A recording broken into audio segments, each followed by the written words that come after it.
ஒருத்தர் ஹாலிவுட் ரேஞ்சுக்கு ஒரு ட்ரெய்லர் எடுத்திருக்காரு. அதுக்கு ஈலான் மஸ்கே வாவ்னு சொல்லியிருக்காரு. த இம்மார்டல் பிளேட் சாகான ஒரு படத்தோட கான்செப்ட் ட்ரெய்லர் வந்திருக்கு. இந்த ட்ரெய்லர்ல வர்ற மாதிரி விஷுவல் எஃபெக்ட்ஸ் பண்ணணும்னா அதுக்கு கோடிக்கணக்கில் செலவாகும், ஒரு பெரிய டீமே தேவைப்படும்னு சொல்றாங்க. ஆனா இந்த ட்ரெய்லரை ஒரு பெரிய ஸ்டூடியோ பண்ணல, ஒரு ஆளு 8 வருஷமா இதை தனியா பண்ணியிருக்காரு. அவரு ஏஐ யூஸ் பண்ணி இந்த ட்ரெய்லரை உருவாக்கியிருக்காரு. ஒரு டீ விற்கிற பொண்ணோட வீடியோ வைரல் ஆகியிருக்கு.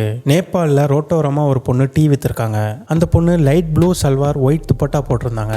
அப்புறம் அந்த பாப் ஹேர் ஸ்டைல், நெத்தியில சின்ன பொட்டுன்னு ரொம்ப சிம்பிளா இருந்தாலும் பார்க்க ரொம்ப அழகா இருந்தாங்க. இந்த பொண்ணு யாரு, அவ பேர் என்னன்னு யாருக்குமே தெரியாது. ஆனா நிறைய பேர் இந்த பொண்ணை பத்தி தெரிஞ்சுக்க ஆர்வமா இருக்காங்க. சைனால படிக்கிற ஒரு இந்திய மாணவி ஹாஸ்டல் ரூம் டூர்னு ஒரு வீடியோ போட்டிருக்காங்க. அதுல அவங்க ஹாஸ்டலை பார்த்தா கொரியன் டிராமால வர்ற மாதிரி அவ்வளோ அழகா இருக்கு. இந்த வீடியோவை சலோனின்னு ஒரு பொண்ணு போட்டிருக்காங்க. அவங்க சென்சன் யூனிவர்சிட்டியில படிக்கிறாங்க. அவங்களோட ஹாஸ்டல் ரூம் 17வது மாடியில இருக்கு. உள்ள போறதுக்கு ஐடி கார்டு இல்லைன்னா ஃபேஷியல் ரெகக்னிஷன் யூஸ் பண்றாங்க. ஒரு ரூம்ல 4 பேர் தங்கலாம் போல. ரூம் ரொம்ப சின்னதா இருந்தாலும் அதை பிளான் பண்ணி கட்டியிருக்காங்க. அதனால ஒவ்வொருத்தருக்கும் போதுமான ஸ்பேஸ் இருக்கு. ஒவ்வொரு மாணவர்களுக்கும் தனியா படிக்கிறதுக்கு டேபிள், அப்புறம் துணி, புக்ஸ் எல்லாம் வைக்கிறதுக்கு செல்ஃப், பெட்டுக்கு போற ஸ்டெப்ஸ்ல கூட ஸ்டோரேஜ் வச்சிருக்காங்க.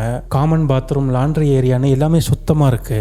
ஹாஸ்டல்லையே சைக்காலஜிக்கல் சர்வீசஸும் இருக்கு. இது எல்லாமே ஃப்ரீன்னு சொல்றாங்க. ஏன்னா இந்த பொண்ணு ஸ்காலர்ஷிப்ல படிக்கிறனால டியூஷன் ஃபீஸ், ஹாஸ்டல் ஃபீஸ்னு எதுவுமே கிடையாதான்.